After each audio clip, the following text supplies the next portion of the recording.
Putting My Idol on the Altar by Brian Jacko, Chapter 3, A Secret Mission. I awoke the next morning when I felt this pressure on my chest. When my focus started to come in, I saw Rainbow Dash standing on top of my chest looking down at me. "I'm hungry," the cyan pony said. I couldn't help but smile because she was so adorable. "Okay, Dash, let's get something to eat." I picked her up off my chest and carried her into the kitchen. I placed her on the chair and began to think about what the ponies ate in the cartoon show. "Eggs? Would you like some eggs, Dashie?" Rainbow Dash nodded her eyes yes. I still had a ton of eggs. I got all my eggs from a farm I knew of that took excellent care of their hens and fed them well. Rainbow Dash was a pony who ate a lot of food, and I could only imagine how much more food Applejack would eat if she were here with me too. I didn't know how many eggs to make. I normally only ate 2, but I wanted to be safe, so I brought out 8 eggs because this pony's appetite was ferocious. I also put some bread in the toaster for both of us. When the eggs were cooked and the toast popped up, I put it all on a plate and got some cinnamon. Rainbow Dash stared at the bottle, as if trying to figure out what was in it. "It's just cinnamon, Rainbow Dash. I'd love to put some in my eggs. Would you like some?" Rainbow Dash leaned in closer to me. She got closer to the bottle when I opened up the cap. Her nostrils rotated a few times. On the third sniff, she looked up at me and said, "Yes, I would like some, please."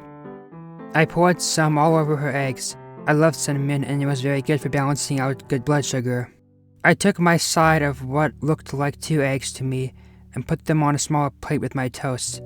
And then I shoved the plate over to the little cyan pony who was already licking her lips. She drove her head down and ate all of the food within a matter of seconds. I couldn't believe how fast this pony could eat. "Is your tummy satisfied, Rainbow? You ate that food awfully fast. I can get something else, like oatmeal or cereal for you." Rainbow Dash shook her head and said, "I'm full now, thank you." I smiled at her and scoffed down my food as fast as I could. I was always a fast eater, but I ate even faster today because I wanted to do some special things with her. I knew she loved to exercise and play games because that's how she is in the show. When I finished the last bit of my breakfast, I looked at her and said, "Rainbow Dash, I have some questions for you. Where did you come from, and why are you here? Do you have any ideas about how you got here?"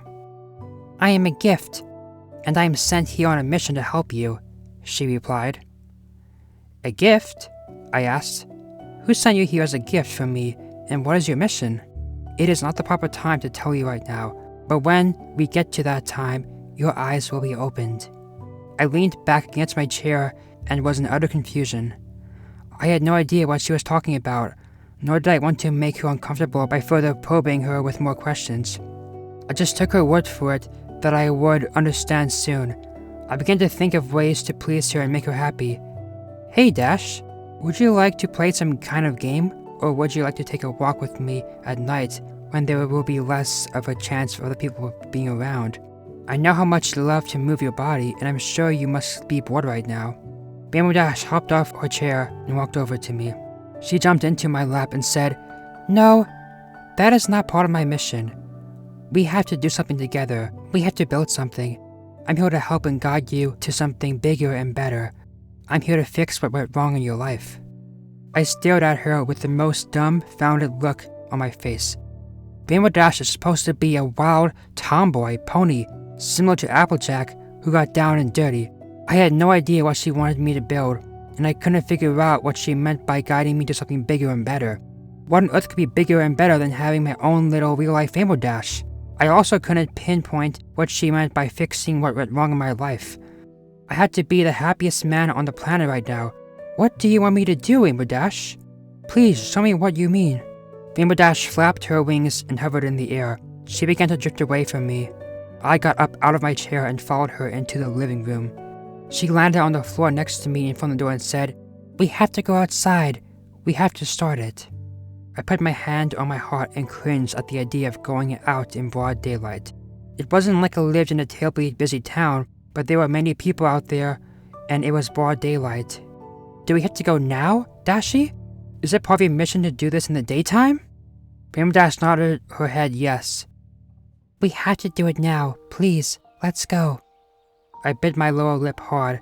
I grabbed my coat and wrapped it around her body. I put the hood over her head and cradled her in my arms. Where do we have to go, Dashi? I asked her. To the same spot where you found me, she replied.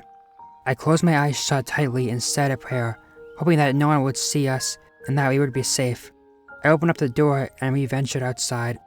A person happened to walk by at the moment, and I stepped out with my most prized possession. I gripped her so tightly against my chest and turned my body to the side, hoping that this person wouldn't see anything.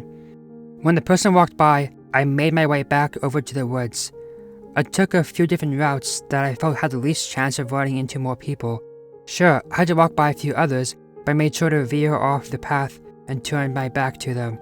I tried not to look too suspicious and acted like I was just looking around in the sky and enjoying the beautiful day. Little did people know that my heart was pounding in my chest with such force from anxiety and fears going through my mind. Eventually, I was able to make it to the woods, and I was now standing still with my arms. I removed the hood off her head and said, "Okay, Rainbow, we are here now. What do we need to do?" Rainbow Dash hopped out of my arms and stood on the ground next to me. I started looking around everywhere, making sure that no person was in sight. I started to panic when I noticed that Rainbow Dash was galloping away from me. I started to chase after her. "Wait! Rainbow Dash! Where are you going? Please, wait for me!" Rainbow Dash ignored me and continued to run. It appeared as if she was looking for something on the ground. She suddenly stopped in her tracks. "I found it! This will be the start of our project together," Rainbow said. She bent down and picked up a stone in her mouth. It was very flat and long. Rainbow Dash perked up a lot, and she looked very happy as she trotted over to the place where I had originally found her.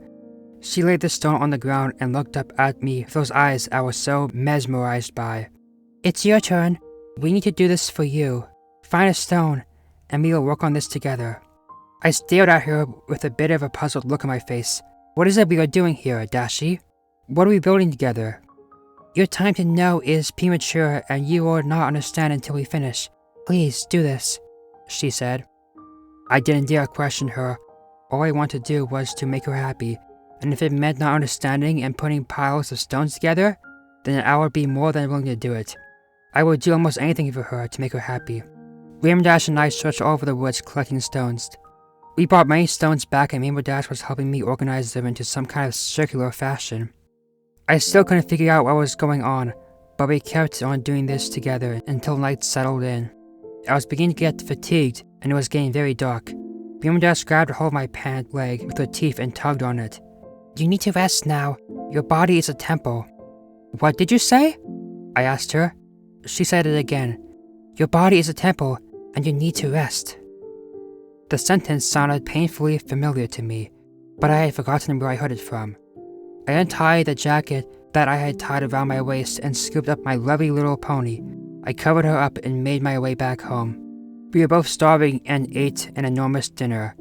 Thankfully, I realized that I still had tons of leftovers, and we feasted on that together. We didn't even get to eat lunch because we were so busy together outside. Rainbow Dash hopped off the chair and came over to me. She began to tug on my clothing with her teeth. I got up and followed her into the bedroom. She hopped into the bed and settled down on her pillow. I looked at the clock and I couldn't believe how late it was. I normally couldn't go this long without food in the day, but somehow I made it through and it was now time for bed. Perhaps I was so fascinated by Rainbow Dash that I forgot about my hunger. I pulled the blankets over Rainbow Dash, tucked her in, and lay down in the bed next to her. She looked at me and said, "Thank you for doing this. You will understand soon and your eyes will be opened. I love you." The words, "I love you," pierced right through my heart, and I was so happy that I was able to make her happy.